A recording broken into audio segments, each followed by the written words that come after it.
It's Thursday. You know what that is. That is I Critique time. We're back for number 5. We have a cool set of images from a photographer named Benji Pullen, who's been shooting for a while now, and it really is starting to get a lot of thought into his pictures, and sent a bit of a portfolio my way. We'll look at some of the images, go over them, and we've got some pretty cool street type of stuff. So let's jump into it right now.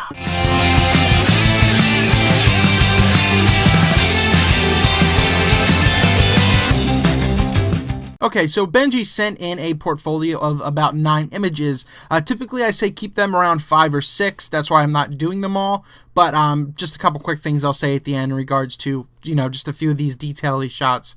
But I decided to use more of the other images. But if you guys want, send your images in through Flickr or Portfolio or whatever. Send them to eric@ericrossi.com. And, 2 Thursdays a month, I'll go into them and we will review your portfolio or, the 5 set of images that you really want to put together in a cohesive set. So as I said, Benji, we've got some street photography type of things. So one of the first shots that stuck out to me was this one, and I like that I like what you were doing here, okay, but there is a lot of things we can fix in regards to this. But let me see what you're shooting with first. So let's view the EXIF data. Okay, so you're using a Rebel T3, so not a bad entry, entry consumer level camera. Does it say what lens and stuff you're using? The 18 to 55 kit lens, it looks like. Okay, that's fine. So, okay. See, this is more or less kind of a snapshot image. I mean, you could have caught a moment. She doesn't, I don't know if this is Flickr doing this or something, but, she doesn't look really fully in focus. So maybe I would watch that. I don't know how she wouldn't be in focus anyway. Maybe that's just my eyes playing on me. But, what you'd want to do is definitely change your perspective, change your angle. Instead of being, standing straight up, maybe bend down a little bit, and definitely try not to have this much headroom. So maybe you'd want to cut it off, here or something like that, and maybe make it, something a little more unique. But you're too off to the side to make this fully work, in my opinion. I feel like maybe if you were in front of her, while she's playing her thing, and you go down a nice little wide shot, even showing this wall, it would be a stronger image. So I would watch that, and just also cutting off at limbs. It's really, really difficult to understand, when you're kind of first going out and stuff like that. You cut her off right at the knees, and that normally doesn't work well. So if you want to cut someone off, you either cut above the knees or below the knees, not through. So just something you should keep in mind. So for something like this, I like the fact that you did street photography. I don't mind the processing, actually. I kind of like it's got like a greeny tinge to it, green haze to it, so that's fine. But yeah, definitely I would get way closer to it. I would let the wall stand out, but way too much headroom and too much space going on, and I don't know, it just needs to work on composition a little more. But as I said, I like the idea.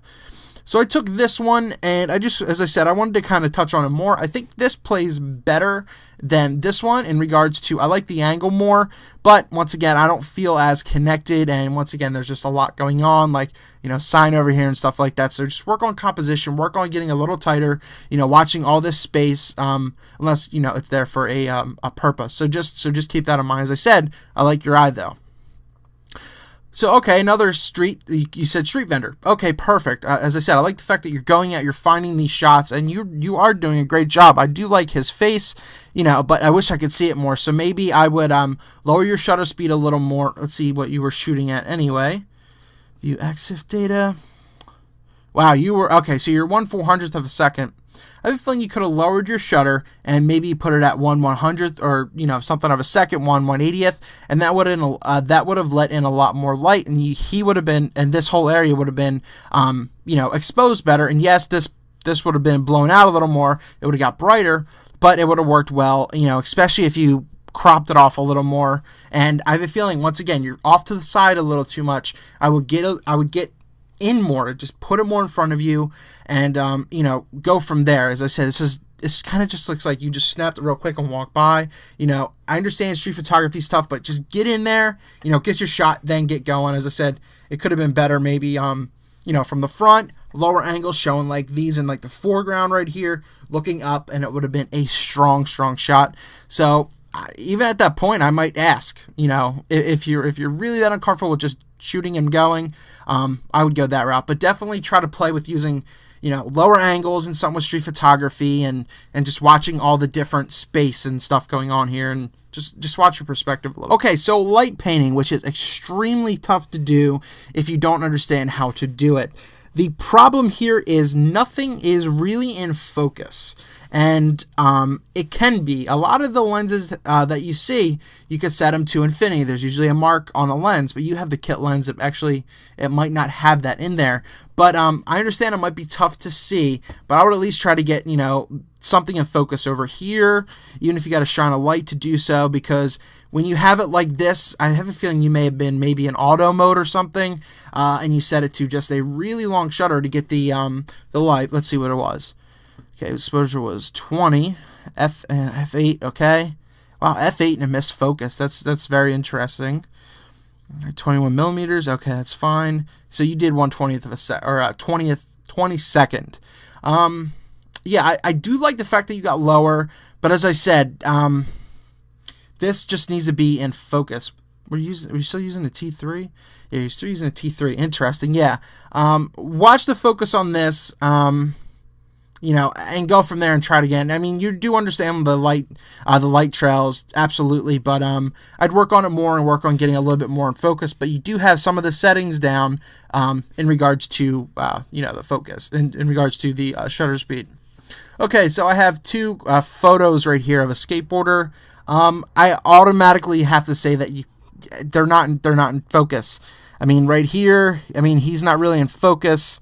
I guess the board is, but there's not really much happening with this shot. I love the fact that you laid down on the ground and you got this shot perfect. Not a ton of people do that, so your angle is great. But you see where the focus is?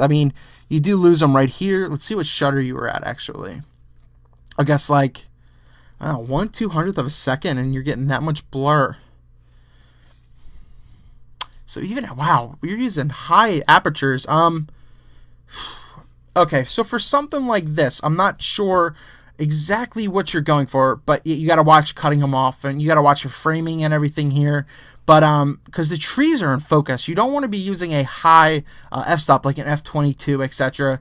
to do that, because that also calls you, if you use a lower f-stop, also you can use a faster shutter speed, and that would freeze motion more.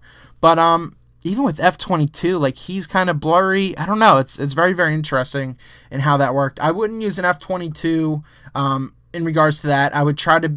It doesn't seem like you're using manual mode much to me.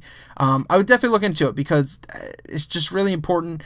And yeah, I'm just not connected with the scene, and I just feel like this is the focus, is the background, and you want to kind of blur that out. So you use like an f4.5, an f6.3 or something, and as I said, I like your angle and stuff like that. It just doesn't work in regards to this. And kind of the same thing. What were your settings on this? f22. It's not very common, unless you're doing landscapes, that you're using these higher apertures like an f22, because that gets every single thing in focus. It just doesn't look good. So I would really, really watch how you're shooting with your apertures, and you're getting that huge depth of field when I don't think you mean to. And yeah, there's motion blur going on, but he's really not that, sharp in focus. So overall, I just want to say, I like the fact that your perspective changed in regards to just being off to the side, walking by, to something like this, laying down on the ground. Great, perfect. But work on your settings. As I said, I'm not fully sure if you're shooting manual. We didn't discuss that or anything, but it seems like you're shooting these high apertures, and you shouldn't be, like f22, f20, etc. So lower that down, even if you have to, lower your ISO. Go that route. It really matters to try to not get this whole background in focus, because it's very, very distracting. My focus goes to that first when you want to go to them first. Another huge thing I say is watch cutting them off, like their limbs, like hands, and like where was it at? Yeah, like head and stuff like that. So watch your focus, watch your composition. Just some things you can work on. So that's what I got for you. And as I just want to mention a couple quick things, these are, they're detail shots. They're great, but you see how the depth of field, like I'll bring this up, how the line is in clear focus, and this kind of, goes out of focus. Here, let's look at this real quick. Use the 4.5, and you were very close to the subject, or you're very close to this thing, and that's why the background blew out. So you could have applied what you did here to something like this, or like this, and it would have worked out, you know, almost the same. The background wouldn't have been as prominent. So that's some of the advice I got for you. Once again, I like the eye, just some critical things to work on, and we will do fine. Benji, thank you for sending in your images. As I said, if you guys want to send in your images, send them to eric@ericrossi.com, and we'll do this another Thursday.